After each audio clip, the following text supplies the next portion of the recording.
बिहार में चौथे दौर के मतदान के लिए प्रचार का आज आखिरी दिन है। रविवार को 7 जिलों में 55 सीटों के लिए मतदान होना है।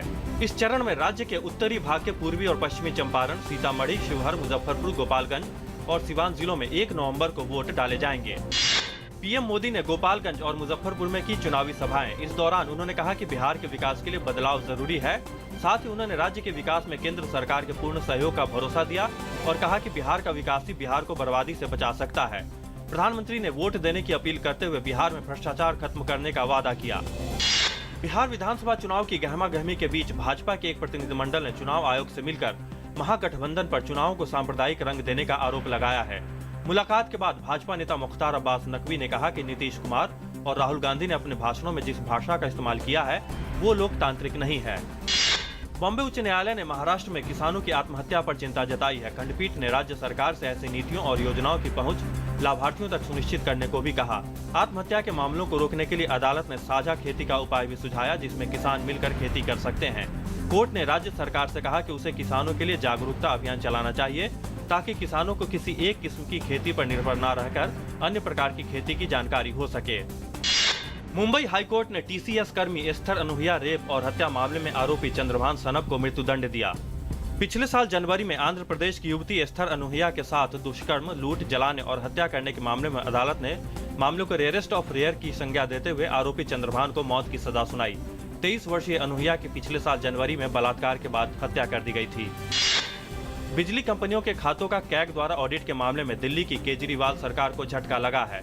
दिल्ली उच्च न्यायालय ने डिस्कॉम कंपनियों की उस याचिका को मंजूर कर लिया जिसमें उन्होंने आप सरकार द्वारा इनके खाते का कैग ऑडिट करवाए जाने के फैसले को चुनौती दी है।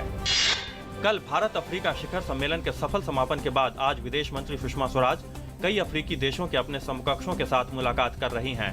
प्रधानमंत्री नरेंद्र मोदी भी आज अफ्रीकी मुल्कों के नेताओं के साथ द्विपक्षीय वार्ता करेंगे। इन वार्ताओं के दौरान द्विपक्षीय मुद्दों पर खास जोर रहेगा। देश में हवाई यात्रा को सभी की पहुंच में लाने की नई कोशिश के तहत सरकार ने शुक्रवार को नागरिक उड्डयन पॉलिसी को सार्वजनिक कर दिया। नई नीति में आम आदमी के लिए हवाई यात्रा सस्ती करने के लिए कई स्तर पर प्रयास और पहली बार हवाई यात्रा को सरकारी सब्सिडी देने का प्रस्ताव रखा गया है। नई पॉलिसी में भारत को दुनिया के 10वें नंबर के बाजार से बढ़ाकर तीसरे स्थान पर लाने का लक्ष्य रखा गया है।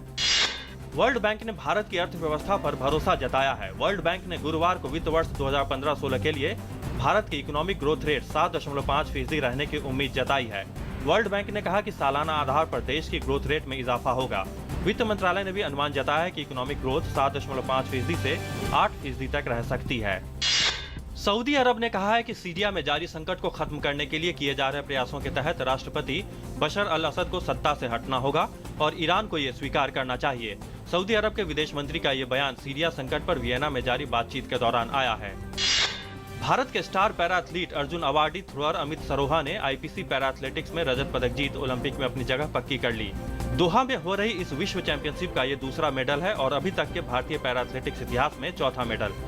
अमित की यह सफलता इसलिए आम नहीं है क्योंकि उन्होंने यह सफलता 101 डिग्री बुखार के बावजूद हासिल की।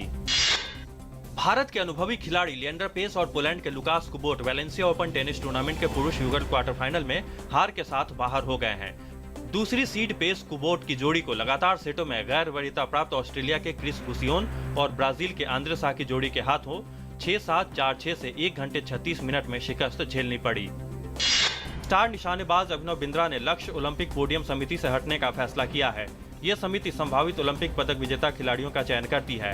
इन खिलाड़ियों को अगले साल होने वाले रियो ओलंपिक खेलों से पहले शीर्ष स्तर के प्रशिक्षण के लिए सरकार से पैसा मिलता है। उन्होंने पैनल से त्यागपत्र देने का फैसला किया है क्योंकि रियो ओलंपिक की तैयारियों के कारण वो इस कार्यक्रम में सार्थक योगदान देने के लिए समय नहीं निकाल पाएंगे।